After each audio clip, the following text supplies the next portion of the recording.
Golden light skims across the kitchen countertops as I arrange candles around a table set for two.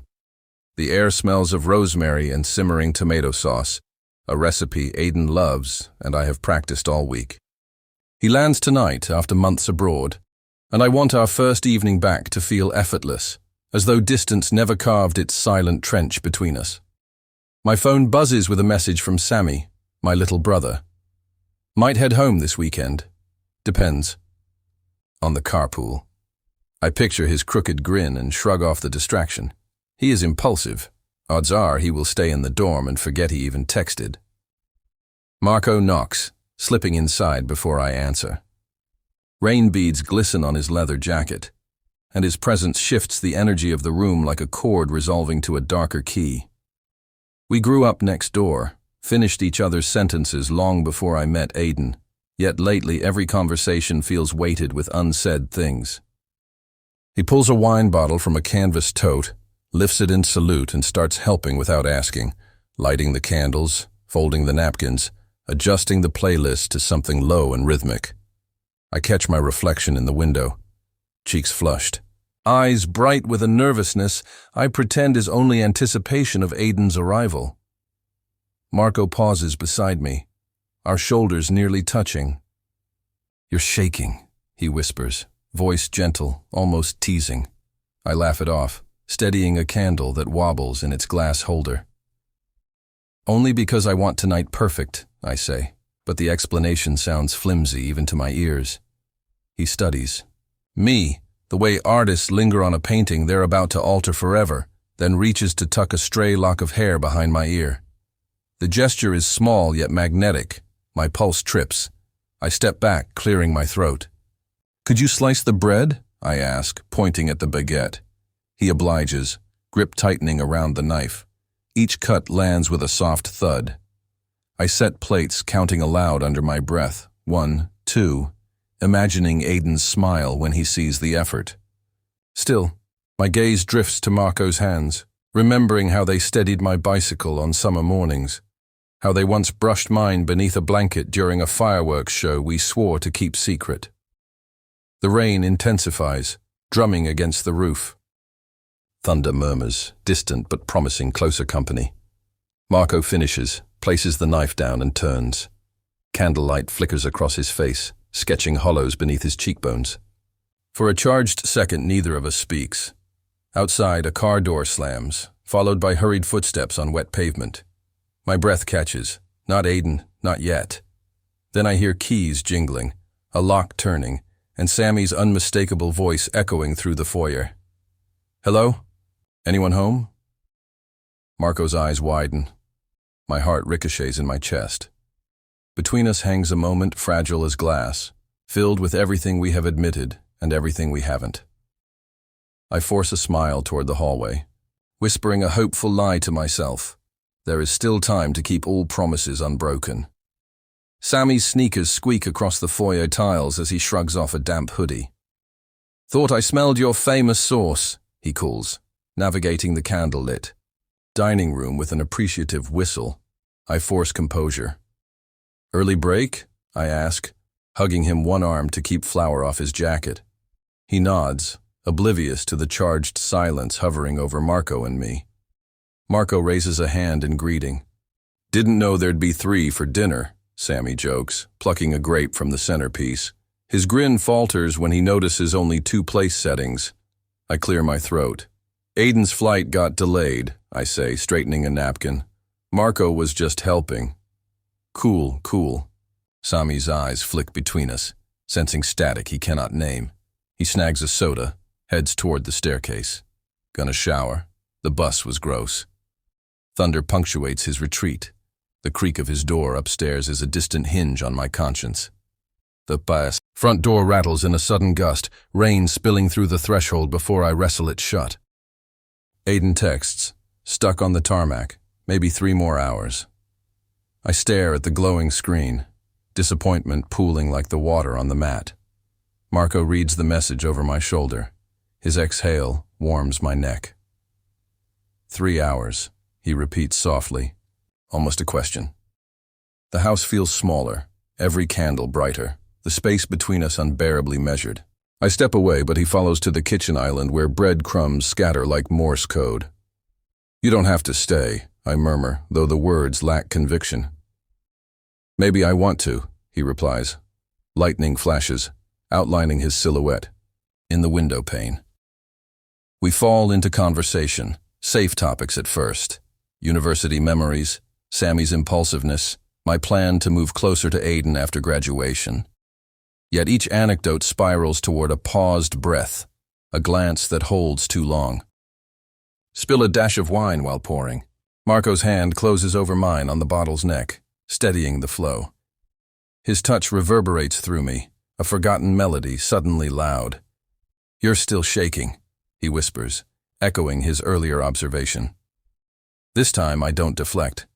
"I'm terrified of ruining everything," I admit, voice smaller than the storm. He brushes a thumb across my knuckles. "Sometimes what you're guarding is already cracked." The room tightens. I imagine Sammy upstairs, headphones on, rain masking any betrayal that might unfold. My resistance, thin as rice paper, tears under the weight of shared history. Our first kiss is hesitant, as though both of us await an alarm. When none sounds, the second arrives bolder, tasting of Merlot and regret. Candlelight dances against cupboard doors, while outside thunder applauds our folly. My phone vibrates again. Another message from Aiden, unread. Footsteps descend the stairs. We spring apart, breaths ragged. Sammy rounds the corner, towel draped around his neck, eyes widening at the tableau. 2 glasses of half-poured wine, my flushed face, Marco's guilty stance. Suspicion flickers across his features, but he says only, "Rain's getting wild, huh?" "Yes," I manage, smoothing my hair. "Wild." The word lingers like a dare, promising consequences the storm alone cannot wash away. Sammy lingers near the archway, studying us with the practiced intuition of a younger sibling who has spent his life decoding unspoken truths. A drop of water escapes his hair and splashes onto the hardwood, loud in the hush. Marco busies himself, reseating a candle, but the flame trembles as if aware of the lie. I summon a brittle smile. "Want pasta?" I ask too brightly. "Maybe later." His gaze drifts to the 2 wine glasses, still warm from our palms. "I'll grab headphones." He disappears, yet the charge he leaves behind is electric, crackling, through every nerve. Marco exhales. He knows. Not yet, I argue, though dread gnaws at the words.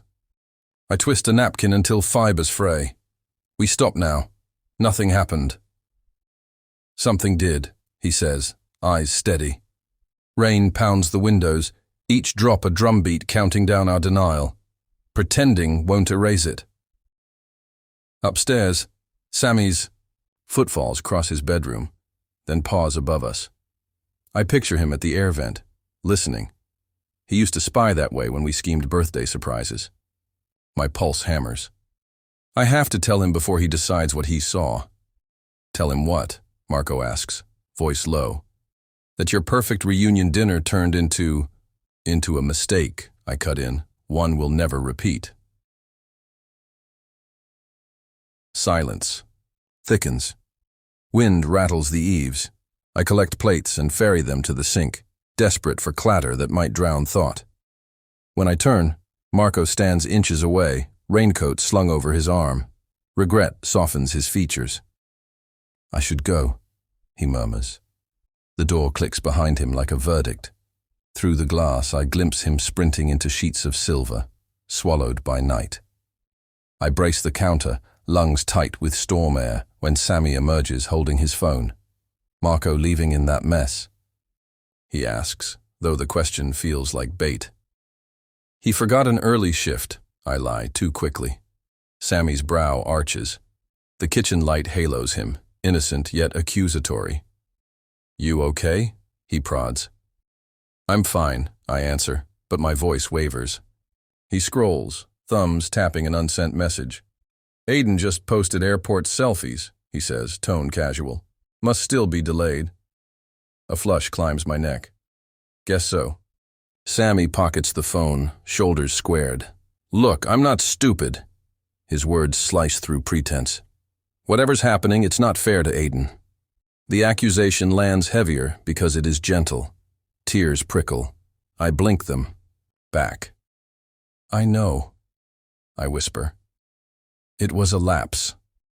Nothing more. He crosses his arms. Then tell him before someone else does. Lightning flares, illuminating the conflict between us. His earnestness, my fractured integrity. If you don't, he adds, I will. He deserves the truth. Thunder booms, sealing the ultimatum. Sammy retreats upstairs without slamming doors, a courtesy that stings worse than anger. Alone, I stare at the cold pasta, the half-burned candles, the echo of a kiss I already regret. Beyond the window, the storm begins to ease, but inside the cow, air remains charged, waiting for the confession that might shatter what little remains unbroken. Morning breaks in pale streaks, outlining the aftermath of a night I cannot rewind. Candles stand as misshapen stubs. Pasta congeals in the pot. The aroma of regret lingers stronger than garlic. Sammy's ultimatum loops in my head like a metronome. At 6:30, his suitcase thuds down the stairs. He pauses by the front door, hoodie zipped to the chin. You'll talk to him, he asks. I will. The vow tastes metallic, but it steadies me. He nods once, no lecture, no hug, and leaves, windshield wipers swallowing him from view. Solemn silence expands to fill the house. I wipe the counter, brew coffee I will not drink, then open my laptop. Aiden's flight tracker reads, landed 0704. My cursor hovers over the video call icon. I picture his tired smile, the way he stows disappointment behind easy banter. With trembling fingers, I press call. Pixels assemble his face, hair mussed, airport fluorescence washing him in clinical light. Surprise, he greets, though his grin softens into concern. You okay? You look guilty, I finish. The word slams between us, irreversible. I inhale, recounting every candle, every hesitation, every kiss, condensing the night into razor-clean honesty. His eyes cloud, but he lets me speak without interruption, betrayal blooming in quiet hues across his expression. When I finish, the terminal loudspeaker drones an unintelligible announcement. He swallows. Thank you for not letting me hear it from someone else, he says, voice breaking on the thanks. Pain, raw and unornamented, floods the screen. I need distance to think.